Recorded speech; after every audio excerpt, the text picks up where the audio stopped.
वो मुझसे योग्यताओं के मामले में 21 था। उतना जीवट वाला व्यक्ति कोई हो नहीं सकता जो जिंदगी से हार सकता ही नहीं। इंटरकास्ट मैरिज की उन लोगों ने, दोनों घर में तलवारें खिंच गई। जब मैं दिल्ली आया था 1990 में, मेरा एक दोस्त जो मेरे साथ ही आया था उसी शहर से, उसने एडमिशन हंसराज कॉलेज में लिया। मैं और वो स्कूल के डिबेटर्स थे। डिबेटिंग में हम लोग स्कूल टाइम से काफ़ी एक्टिव थे। डीयू में आए तो यहाँ भी एक्टिव रहे। डीयू में मैंने करीब 5 साल डिबेटिंग की और मेरा ख्याल है कि लगभग 300-400 डिबेट्स मैंने जीती होंगी डीयू में, कुछ हारी भी होंगी, लेकिन मैंने खूब डिबेट, वो मेरा दरअसल दाना पानी था, रोजी रोटी मेरी वही थी कॉलेज के दिनों में। घर से पैसे मैं लेता नहीं था, मिलते भी नहीं थे, देना क्या था, मतलब ऐसी स्थिति भी नहीं थी उस समय मेरे घर में कि मिल सके। तो डिबेटिंग मेरा रोजगार था, एम्प्लॉयमेंट था मेरा, उससे काम चल जाता था आराम से।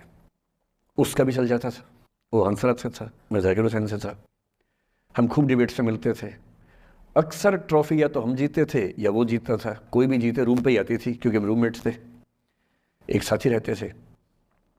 वो मुझसे योग्यताओं के मामले में 21 था, बल्कि अगर वो 21 था तो मैं 15 ही रहा हूँगा या 12 रहा हूँगा, 22 या 21 तो नहीं रहा हूँगा, मुझसे बेहतर था योग्यताओं में।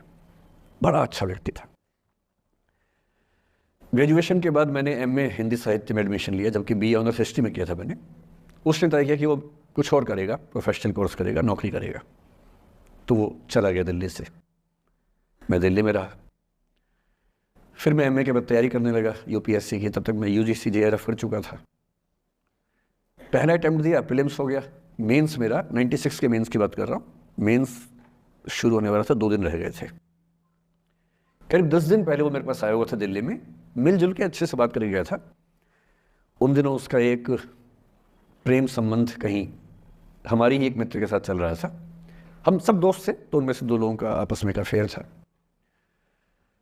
मुझे नहीं पता क्या हुआ, लेकिन मेरे मेन एग्ज़ाम से 2 दिन पहले रात को 12 बजे एक फ़ोन आया और ये बताया गया कि मेरे दोस्त ने फंदा लगा के अपनी जीवन लीला समाप्त कर ली है। वो दिल्ली से दूर था कहीं, और जिस व्यक्ति के बारे में मेरी राय ये थी कि उतना जीवट वाला व्यक्ति कोई हो नहीं सकता जो ज़िंदगी से हार सकता ही नहीं, जिसके होने से कई लोग हमेशा जीता हुआ महसूस करते हैं, वो चुपचाप एक बंद कमरे में ज़िंदगी से हार गया। मैं आज तक नहीं समझ पाया कि ऐसा कैसे हुआ। बाद में टटोला, उसके पेरेंट्स से बात हुई, भाई से बात हुई। उन्होंने उसकी याद में एक सोशल वर्क शुरू किया ताकि किसी और बच्चे को ऐसा ना करना पड़े। तो जो हल्का हल्का अनुमान हुआ वो है कि शायद कुछ ऐसा था रिलेशनशिप में जो नहीं संभल पाया था,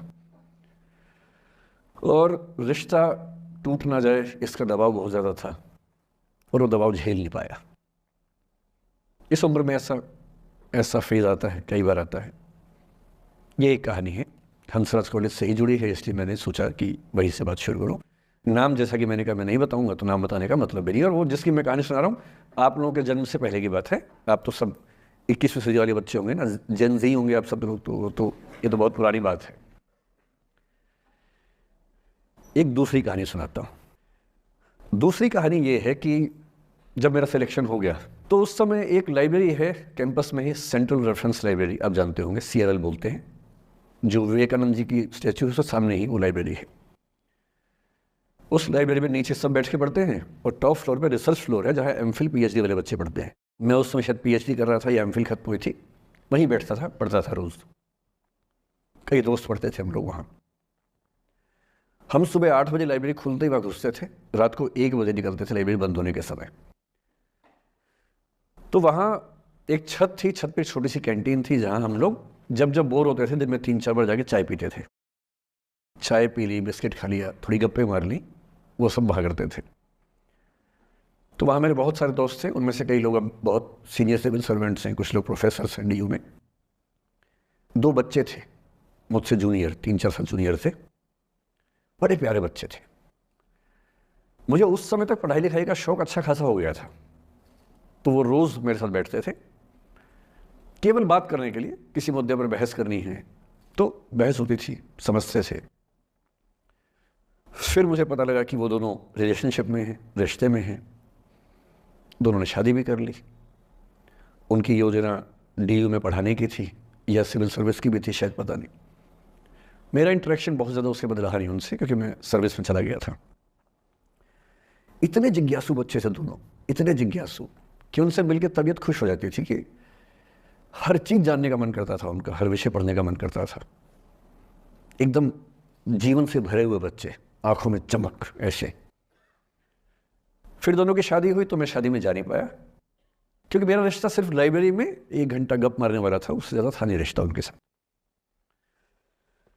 फिर सुनता रहता था कि मैं सब बढ़िया चल रहा है, पढ़ाई कर रहे हैं, तैयारी कर रहे हैं। इंटरकास्ट मैरिज की उन लोगों ने, खूब हंगामा हुआ, दोनों घर में तलवारें खिंच गई, किसी तरह से तलवारें संभाली गई, मैनेज हुआ, दोनों साथ रहने लगे।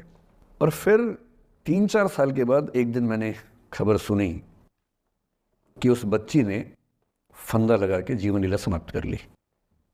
मैं आज तक नहीं समझ पाया कि ऐसा क्या हुआ होगा।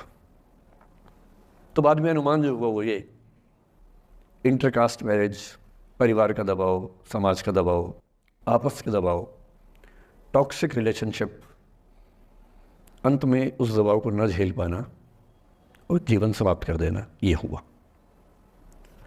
ये 2 घटनाएं हैं।